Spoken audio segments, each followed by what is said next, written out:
আপনি নিশ্চয়ই জলে কুমির আর ডাঙায় বাঘের কথা শুনেছেন। সে তো গল্পের কথা। তবে নিশ্চয়ই পুকুরের উপর তলায় হাঁস আর পানিতে মাছের খামার দেখেছেন। হ্যাঁ, অনেকেই একসঙ্গে হাঁস আর মাছ পালন করা দেখেছেন। দক্ষিণ পূর্ব এশিয়া তথা বাংলাদেশেরই অনেক গ্রামে এটি বহু পুরনো একটি কৃষি পদ্ধতি। আজও লাখো কৃষক এই মডেলে আয় করে নিজেদের জীবিকা নির্বাহ করছেন। এ পদ্ধতিটি আদতে খুবই সাধারণ, কিন্তু খুবই বুদ্ধিবৃত্তিক একটি প্রক্রিয়াও বটে। একই পুকুরে থাকে মাছ আর পানির উপরে ভাসতে থাকে হাঁস। পানির উপর দণ্ডায়মান খামারগুলো দেখতেও কিন্তু বেশ একটা খারাপ না। হাঁসগুলো পুকুরের পানিতে সারাদিন ঘুরে বেড়ায়, সাঁতার কাটে, খাবার খোঁজে। আর সবচেয়ে কাজের কাজ যেটি করে তা হলো হাঁসগুলো সাঁতার কাটতে গিয়ে পানিতে যে বর্জ্য নির্গত করে ওটা সরাসরি পানিতেই মিশে যায়। শুনলে মনে হবে কি নোংরা কি নোংরা, এটা মনে হতেই পারে। শহরে থেকে হাঁসের হাগু নোংরা লাগা স্বাভাবিক, তবে কিন্তু প্রকৃতপক্ষে এই বর্জ্য মাছের জন্য বেশ উপকারী বটে।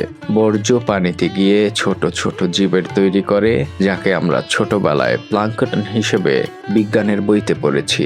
এই প্লাঙ্কটনই কিন্তু মাছের প্রধান খাবার। ফলে হাঁসের ওই নোংরা বর্জ্যের বদৌলতে মাছ খুব দ্রুত বড় হয়। অন্যদিকে মাছ কিন্তু কেবল প্লাঙ্কটন খেতেই বসে নেই, ওরা পানির ভেতরে শ্যাওলা ভেসে থাকা খাবার আর ছোট জীব খেয়েও পানিকে রাখে পরিষ্কার।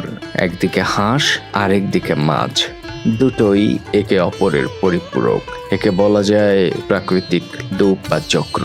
এই পুরো ব্যবস্থার সবচেয়ে বড় ব্যাপারটাই হলো এখানে কোনো কিছুই নষ্ট হওয়ার চান্সই নেই। এক প্রাণীর বর্জ্য স্রষ্টা প্রদত্ত উপায়ে পরিণত হয় অন্য প্রাণীর খাবারে। এসব খামারও বানাতে তেমন বেগ পেতে হয় না চাষিদের।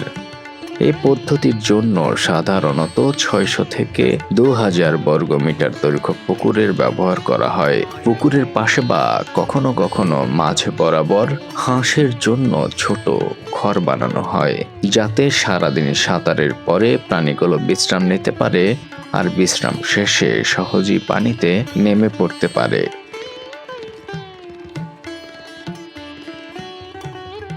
তবে এরও কিছু নিয়ম রয়েছে বৈকি। এক জায়গায় বেশি হাঁস রাখা যায় না, কারণ বেশি হাঁস হলে বর্জ্য বেশি হয়, আর বেশি বর্জ্য মানে পানিতে বর্জ্যের ঘনত্ব বেড়ে যাওয়া। বেশি ঘনত্ব হলে পানি নোংরা হয়ে যেতে পারে, আর পুরো সিস্টেমের তখন 12টা বাজতে 3 সেকেন্ড বাকি থাকবে, অর্থাৎ পুকুরের পরিবেশের ভারসাম্য হারাবে। তাই কৃষকরা হিসেব করে পুকুর অনুযায়ী হাঁস রাখেন। সাধারণত 1000 বর্গমিটার পুকুরের জন্য প্রায় 300 থেকে 500টি হাঁস রাখা যায়। এশিয়ায় বিভিন্ন অঞ্চলে নানান ধরনের হাঁস পালা হয়। খাবারের জন্য সাধারণত এমন হাঁসের জাত বেছে নেওয়া হয় যেগুলো দ্রুত বড় হবে এবং বেশি বেশি ডিম দেবে, যেমন ক্রাস ডাক, হাইব্রিড লেয়ার ডাক বা পিকিং ডাক। আর মাছ হিসেবে থাকে তেলাপিয়া, ক্যাটফিশ অর্থাৎ মাগুর, কার্প জাতীয় মাছ যেমন সিলভার কার্প, গ্রাস কার্প ইত্যাদি। এগুলো সহজেই বড় হয় এবং বড় করতেও বেশ সুবিধে, সময়ও কম লাগে। হাঁসের খাবারও বেশিরভাগ সময় খুব একটা আহামরি কিছু নয়, খুবই গরিব স্তরের খাবার, যেমন ধান, শাকসবজি, পুকুরের ছোট ছোট শামুক, পোকামাকড়, এসবই মূলত ওদের প্রধান খাবার। অনেক সময় কৃষকরা সামান্য বাজারের ফিডও খাওয়ান, যাতে হাঁস দ্রুত বড় হয় এবং বেশ ডিম দেয়। এই খামার ব্যবস্থার আরেকটি সুবিধা হলো সময় বাঁচানো। হাঁস সাধারণত 50 থেকে 70 দিনের মধ্যে বিক্রির উপযোগী হয়ে যায়, আর মাছ 4 থেকে 6 মাসে, মানে 1 বছরের মধ্যে 2 ভাবেই আয় করা সম্ভব। আরে ভাই, লাভের উপরে লাভ, খরচ কম কিন্তু আয় তুলনামূলক অনেক বেশি। অনেক ক্ষেত্রে 20 থেকে 30% পর্যন্ত লাভের সীমা পৌঁছে যায়। কষ্ট কম কেন তা বলা জরুরি। প্রথমত, হাঁসের বর্জ্য আলাদা করে পরিষ্কার করতে হয় না, ওটা পানিতে মিশে মাছের খাবার হিসেবে কাজ করে। দ্বিতীয়ত, মাছ সেসব বর্জ্য খেয়ে পানিকে পরিষ্কার রাখে, ফলে পরিবেশের ভারসাম্য বজায় থাকে। তৃতীয়ত, এক মডেল থেকে দুইভাবে আয় করা হয়। হাঁস আর মাছ দুটোই বড় হতে সময় নেয় খুবই অল্প। এজন্য এই পদ্ধতিকে বলা হয় ইন্টিগ্রেটেড ফার্মিং, অর্থাৎ একসঙ্গে একাধিক উৎপাদন। হাঁস কেবল পুকুর নয়, দক্ষিণ পূর্ব এশিয়ার কিছু দেশে কৃষকরা আরেকটা দারুণ বুদ্ধির কাজ করেন। ধান পাকার মৌসুমে ধান কাটার পর তারা হাঁসকে ধান খেতে ছেড়ে দেন।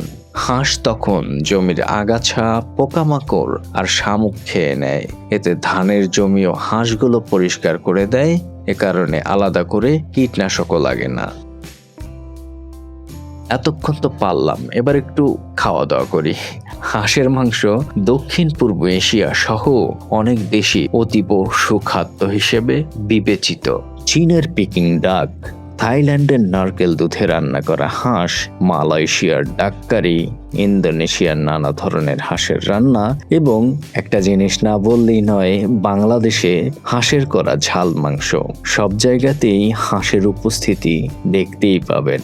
এ কারণেই স্থানীয় বাজারে হাঁসের চাহিদা সব সময় থাকে, আর দামও মোটামুটি ভালোই। পাশাপাশি আন্তর্জাতিক বাজারেও, যেমন চীন, হংকং, সিঙ্গাপুরের মতো আধুনিক দেশগুলোতেও এর চাহিদা বাড়ছে।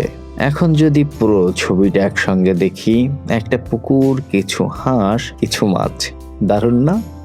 কিন্তু এর ভেতরে চলছে একটা পুরো প্রাকৃতিক অর্থনৈতিক মডেল, যেখানে বর্জ্য নষ্ট হয় না, আবার সেটাই দাঁড়ায় মাছের খাবার হিসেবে। আসলে পুকুরে হাঁসের সঙ্গে মাছ চাষের এটাই সবচেয়ে বড় সৌন্দর্য। শেষে যদি এক লাইনে বলি, প্রকৃতির নিয়মকে কাজে লাগালে কৃষিও হয়ে যায় কম খরচে বেশি লাভের এক নিখুঁত সিস্টেম।